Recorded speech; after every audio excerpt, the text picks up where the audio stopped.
नमस्कार, आपण पाहत आहात तुफान क्रांती न्यूज।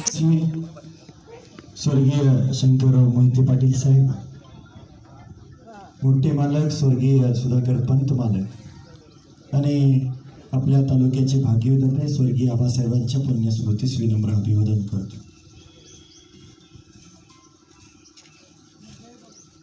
जीवाभावाची माणसं काय असतात हे मला धैर्यशील भैयांकडे बघितल्यानंतर समजतं। भैयांनी आपल्याला वेगळ्या प्रतिगामी विचाराच्या पक्षामध्ये असताना मला शब्द दिला होता की जोपर्यंत जीवात जीव असेल तोपर्यंत आम्ही बाबासाहेबांसोबत मैत्री करू आणि ती टिकवू। निश्चितपणे आज महाविकास आघाडीच्या सर्व घटक पक्षांनी आपल्याला पाठिंबा दिलेला आहे आणि अशा आबासाहेब आज हयात नाहीत। मागच्या पंचवार्षिकला आपल्या अनिकेत दादांचा निसटता पराभव झाला आणि शेतकरी कामगार पक्ष अडीअडचणीत असताना एक बाप माणूस आपल्या सोबत आहे आणि त्यांच्या या विश्वासावरती निश्चितपणे 23 तारखेला आपण या मतदारसंघावरती लाल बावटा फडकू हा मला विश्वास आहे।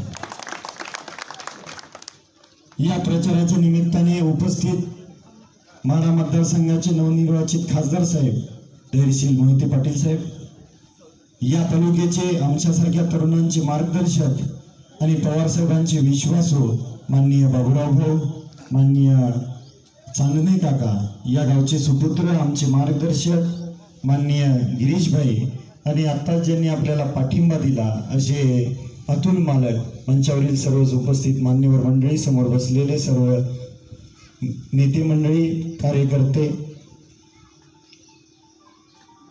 निश्चितपणे स्वर्गीय आबासाहेबांनी मागच्या 60 वर्षामध्ये या तालुक्याचा विकास करत असताना सर्व जाती धर्मातील शेतकरी, कष्टकरी, कामगार, वंचित घटकातील सर्व जाती धर्मातील लोकांना सोबत घेऊन काम केलं आणि भविष्य काळात सुद्धा आपण त्याच पद्धतीने करणार हा विश्वास तुम्हाला मी देतो।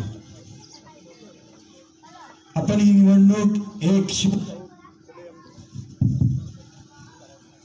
शिवशाहू फुले आंबेडकरांचा विचार, स्वाभिमानी विचार टिकला पाहिजे ह्याच्यासाठी आपण ही निवडणूक लढतोय। स्वर्गीय आबासाहेबांनी आपल्या सर्वांच्या ताकदीवरती सांगोला मतदारसंघ हा निष्ठावंतांचा मतदारसंघ आहे, हा आदर्श उभ्या महाराष्ट्राला घालून दिला। ती निष्ठा जपण्यासाठी आपण ही निवडणूक लढतोय। खासदार साहेब, आमच्या या तालुक्यामध्ये शिरबावी गाव आहे, त्या गावामध्ये जिल्हा परिषदची शाळा आहे आणि ती पडलेली आहे, त्याच्यावरती प्लास्टिकचा पेपर टाकला आहे आणि अशा पडक्या शाळेमध्ये गोरगरीब कष्टकरी मुलं मुली शिकत आहेत, शिक्षण घेत आहेत। काही भागांमध्ये अंगणवाडीचे लहान बालकं झाडाखाली बसून शिक्षण घेत आहेत आणि मागच्या 5 वर्षात जी मूलभूत गरज आहे त्या मूलभूत गरजेकडे दोघांनी मागच्या 5 वर्षात या तालुक्याचं कारभार पाहिला आणि दोघांनी त्याच्याकडे दुर्लक्ष केलं। मागच्या 6 महिन्यामध्ये आरोग्य विभागाच्या भरती निघाल्या, त्या भरतीमध्ये सांगोला तालुक्याचं जाहिरातीत नाव नव्हतं। दुर्दैव एवढं की या तालुक्यामध्ये 56 जागा आरोग्य विभागाच्या रिक्त आहेत, पण तालुक्याच्या दोन्ही प्रतिनिधींना आपल्या तालुक्यात आरोग्य विभागात किती जागा रिक्त आहेत हे माहिती नसावं, याच्या इतकं दुर्दैव दुसरे काय। स्वर्गीय आबासाहेब दर महिन्याला प्रत्येक विभागाचा आढावा घ्यायचे, त्याचे प्रश्न समजून घ्यायचे आणि ते सोडवायचे। दर 6 महिन्याला विधानसभेच्या अधिवेशनापूर्वी आबासाहेब गावभेट दौरा करायचे, तुमचे अडीअडचणी प्रश्न समजून घ्यायचे, लिहायचे, ते विधिमंडळात मांडायचे आणि सोडवून आणायचे। मागच्या 5 वर्षामध्ये या दोन्ही नेते मंडळींनी किती वेळा आपल्या गावाला गावभेट दौरा केला, किती वेळा तुमच्या अडीअडचणी समजून घेण्यासाठी त्यांनी वेळ दिला। जी लोक नेते म्हणतात पण गोरगरीब, दीनदलित, कष्टकरी, बळीराजाचे अडचणी प्रश्न समजून घेण्यासाठी त्यांना वेळ नाही आणि मग त्यांना आपण निवडून देऊन आपल्या पदरात काय पाडून घेतलं.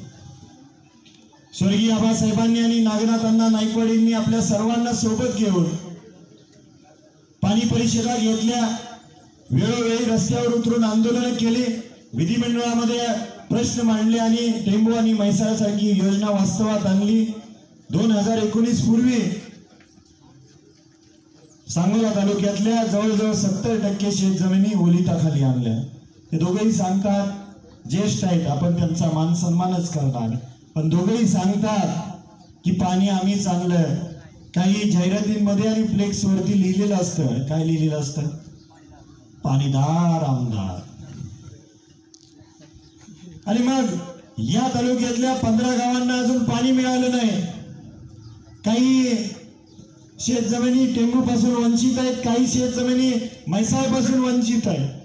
1 एकर जमिनीचा तुकड्याचा समावेश त्यामध्ये झालेला नाही.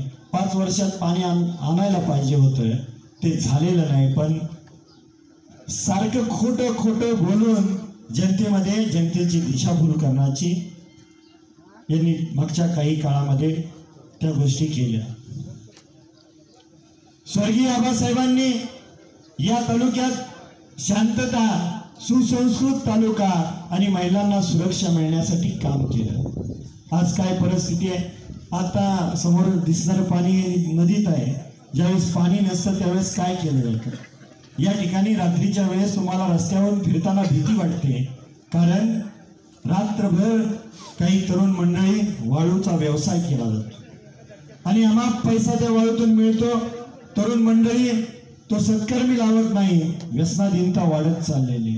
स्वर्गीय आबासाहेबांनी हाताला काम मिळालं पाहिजे याच्यासाठी काही वर्षांपूर्वी 2 सूतगिरण्या उभ्या केल्या आणि आज या नेते मंडळींनी तरुणांना एका वेगळ्या चुकीच्या मार्गाला लावण्याचं काम केलेलं आहे. 30-35 वर्ष झाली मुलांची लग्न होत नाही. याचा अर्थ त्यांचं जीवन चुकीच्या मार्गाने, त्यांची दिशाभूल करून त्यांचं जीवन उद्ध्वस्त करण्याचं काम या नेते मंडळींनी केलेलं. 2019 पूर्वी ज्या वेळेस डाळिंबाच्या बागा उद्ध्वस्त झाल्या, आपला कष्टकरी बळीराजा अडचणीत येत होता, त्यावेळेस आबासाहेबांनी विधानसभेमध्ये प्रश्न मांडले आणि त्याच्यासाठी तुम्हाला अनुदान मिळवून दिलं. मागच्या 3 वर्षापासून जवळजवळ 80% डाळिंबाच्या बागा उद्ध्वस्त झालेल्या आहेत. एखाद्या जरी शेतकऱ्याला 1 रुपयाचं शासनाचं अनुदान मिळालं असेल तर तुम्ही पुराव्यानिशी दाखवून द्या. जी आपल्या आत्मीयतेचा प्रश्न होता, डाळिंबाची लागवड, डाळिंब पीक, याच्यासाठी त्यांनी विधिमंडळात मागच्या 5 वर्षात एकदाही उठून प्रश्न मांडला नाही किंवा मागणी या सरकारकडे केली नाही. आणि मग कष्टकरी शेतकरी डाळिंबाच्या बागा उद्ध्वस्त झाल्यानंतर दूध व्यवसायाकडे वळला. मागच्या वर्षी दुधाचा भाव काय होता? जवळजवळ 37-38 रुपये दुधाला लिटर मागे भाव मिळायचा. आज काय परिस्थिती आहे? 26, 27, 28 रुपये भाव मिळतोय.